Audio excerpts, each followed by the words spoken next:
Hey everyone, tonight I got to see Chaos Walking, starring Daisy Ridley and Tom Holland, and a little story about myself. The book it's based on, The Knife Never Letting Go by Patrick Ness, is my favorite book of all time. So,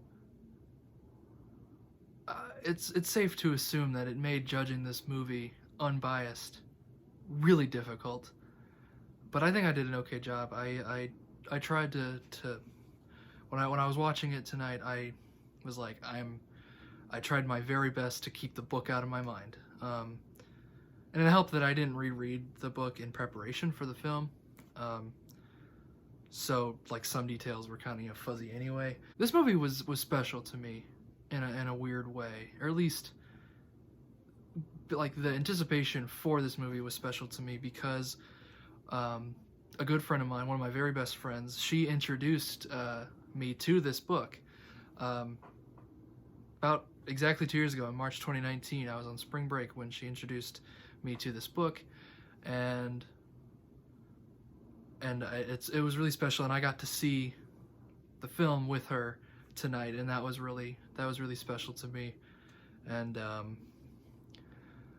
that was fun, and I'm glad we got to do that, and it was a good time. So let's talk about the movie now. Like I said, the movie stars Daisy Ridley and Tom Holland from Star Wars and Spider-Man fame respectively, and they're really good. They're both really great in the movie, and they had some wonderful on-screen chemistry, although it took a little while for it to show because like it's kind of like a buddy movie, you know, like the two characters, they don't really like each other at first, but then they grow to like each other over the course of the film. Yeah, it's one of those. But again, it's also a young adult novel adaptation, so it's more of that than a buddy, like a buddy movie. But that's just kind of where my mind went, I guess. But no, they're both really great in the movie. There's one scene with Tom Holland specifically where his character has this like revelation about his past, and Tom Holland's performance in that scene was excellent. I felt everything he was feeling, and it also helped because of this story's gimmick. I guess you call it a gimmick. Noise is essentially this disease thing that makes all men's thoughts projected around their heads, and you can hear them. You can hear and see whatever a guy is thinking. Now, it's only for the men, but telling why would, be spoilery, and I'm not going to do that. It's a non-spoiler review. And some critics thought Noise was a gimmick. They didn't like it. It wasn't interesting, and it got tired and dumb really quickly. I did not think so. While I think it was underutilized, I liked it. It was interesting. It was visually interesting, and it again in that excellent scene with Tom Holland, with Tom Holland's excellent performance. It added, because not only could you see the emotions and on his face and his feelings in his face and his body language, you could see it. You could see what he was thinking, and it was dizzying. It was loud. Just like how in real life, something really sad happens. Maybe you lose it. Maybe you just found out that you lost a loved one, or something really traumatizing just happened, and your thoughts are bouncing all over the place, and your head just gets really loud and crowded and really hard to think straight. So seeing that visually was really cool, and I really liked that scene specifically. The Noise also provided some comic relief in an otherwise decently serious movie. Again, with Tom Holland's character, he's this very like immature young kid who doesn't really know a whole lot. He's not very smart. So there are things. So there's some jokes about that where he doesn't really know how to talk to people. And in this world, on this like faraway planet the movie takes place on, it's called New World, there are no women.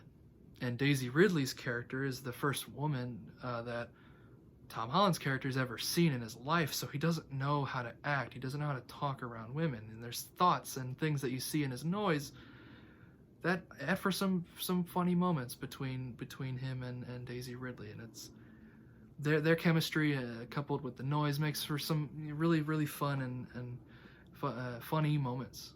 There's also some really great in-camera effects and stunts. I did not expect this from a YA movie adaptation, but there's a chase sequence early in the film where one character is on a motorcycle and the rest of the character is on horses through this forest, and aside from like a couple noticeable green screen shots of like close-ups of the characters' faces, a lot of that was in camera and done and on set, and I thought that was really great.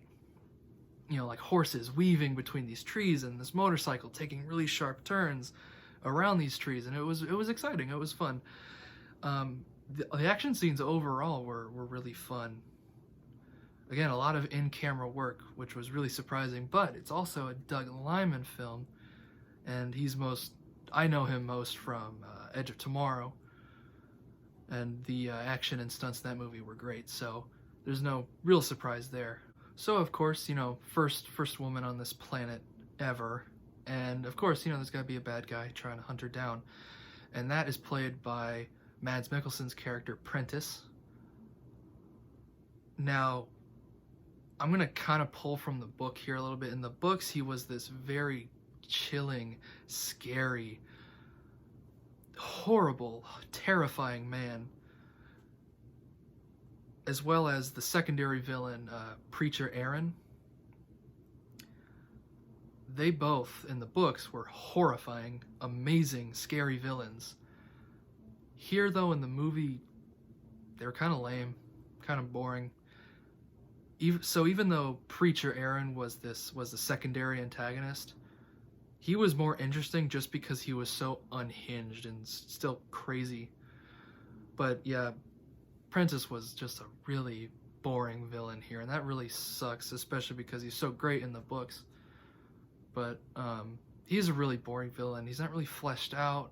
You don't really know why he wants to do the things he's doing. He's just kind of there to provide a villain.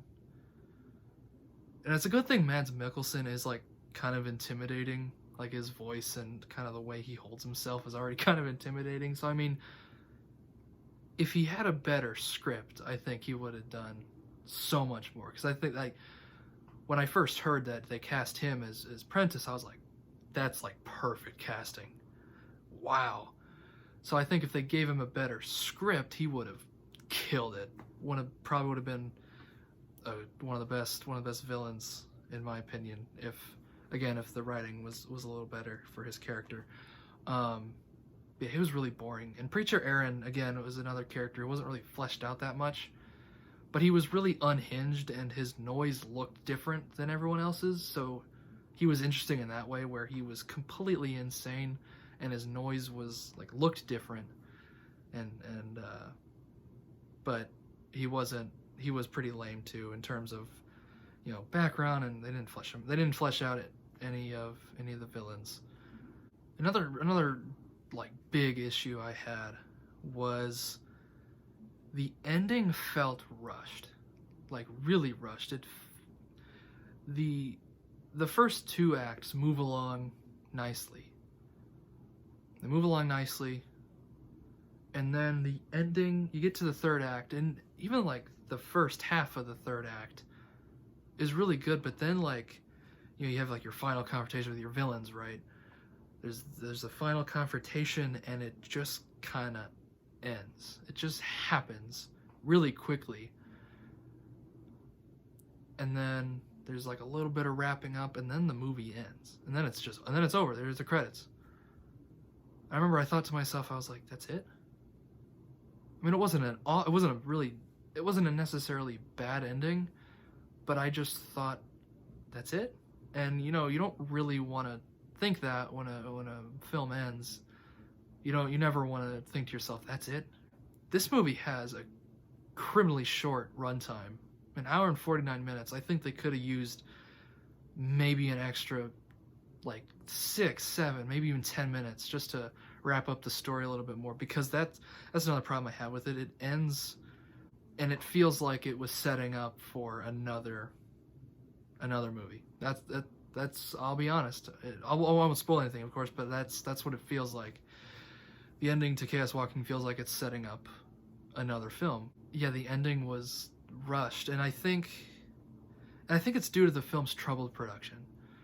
This movie had a really, really long and troubled production because they shot most of the film in, I think, around 2017, 2018, around then. And then, put together the movie, and then test screenings happened, and they were abysmal. People hated it. Test screeners hated the movie. And so they did extensive and expensive reshoots in 2019 to fix the movie. And, well, I don't know this for a fact, but I am convinced it was because of the I'm convinced it was because of the ending, which I want to explain further, but I can't without getting into spoilers, because I also don't want to spoil the book, because the book's great and I highly recommend you read it. But yeah, this movie I think should have had maybe an extra 10 minutes of ending time. And the last thing I want to talk about is, and I kind of might compare it to the book again. I'm going to try not to here, but the movie plants seeds of very profound thematic ideas about sexism and masculinity and platonic love, and the film doesn't really do anything with them. Like, you see the seeds planted, like things you hear in in the noise of certain characters, or certain like emotional moments between Tom Holland and Daisy Ridley's character, where there's these great moments where it's like, okay, you can provide a really great like message or thematic idea here, and those things don't really go anywhere. And that's kind of a shame, because in the books it does all that really well. There's messages of love, and again, love, sexism, and masculinity, all in the books, and they're really fleshed out and really profound and really great, and touched me when I read them, but they were only like barely hinted at here. And while there was definitely an effort, it didn't really go anywhere, and that was disappointing for sure. To see, not because it was like, oh, they did it in the book, so they didn't do it here. It was because they had tried. Like, you could see that that's what they wanted to do. That's what they were going for. They wanted to provide this profound ideas about that stuff, and they went nowhere. None of them. There were 3 seeds of thematic ideas planted, and none of them went anywhere. And I think that also does in part because of the film's ending. The film's ending was rushed, as I discussed earlier, and it's nowhere. Those ideas are nowhere to be seen by the time the credits roll. So overall, Chaos Walking is definitely a fun and entertaining film that, if you're a fan of Daisy Ridley and Tom Holland, you're gonna love it. You're gonna love it if you're a fan of those two, which I am, and so is my friend.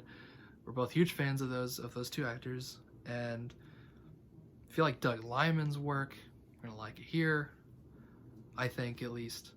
And even if you're skeptical because you see the really low critic score, like on Rotten Tomatoes or IMDb, or if you're a fan of the books like me, I give this a try. If the low scores, or you're a huge fan of the book and you don't want to like ruin that, I'd still say give it a try, because it is fun, talking about the movie and how it's different from the book, and it's fun talking about those things, and I think you know, if you get a friend who's maybe you both read the book like me and my friend did, and we went to see it together, and we got to talk about it. It's fun. It was a fun time at the movies, and to me, that's what makes a movie. Not only you know if it has strong writing and strong characters and maybe a good message, but is it fun to watch? You know, is it like some really long, kind of boring art house drama? Now, don't get me wrong. I like those as much as the next guy, you know, next, you know, pretentious film nerd. But is it fun to watch? And it is. It's fun to watch, and that's what makes a movie to me. Is it fun? But it is held back by a lack of messages when the seeds were planted for them, and lame villains. Now, I think I'm gonna give Chaos Walking a C+. Now, again, that doesn't mean I hated it. A C+ is a passing grade. If you're in school, a C+ is a passing grade. If you got a C+ on a test, you might be disappointed, but you still passed. Now, there's two things I want to talk about real quick after, you know, my overall score. There's one scene towards the beginning of the film that was dizzying because they added this like shaky cam effect in post, and it was dizzying and it hurt my eyes, and it might hurt others' eyes too, so I just thought I'd provide that warning for you. But again, it was only one scene where that kind of thing happened. There was really no other dizzying effects or anything like that later in the movie. It was just that one scene that kind of bothered me.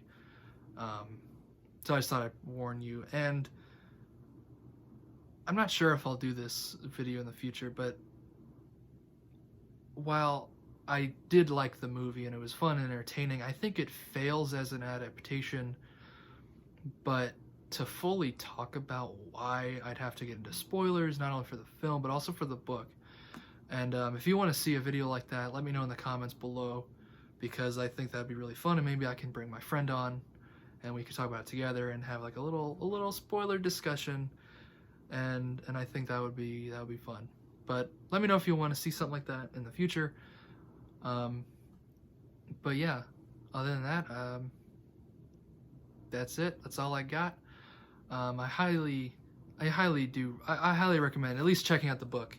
I'll leave the Amazon page for this in the description below, as well as the IMDb page for the film, in case you're interested in reading up on it. I'm Nate Rouse. This has been a movie review for Chaos Walking, and I will see you all later.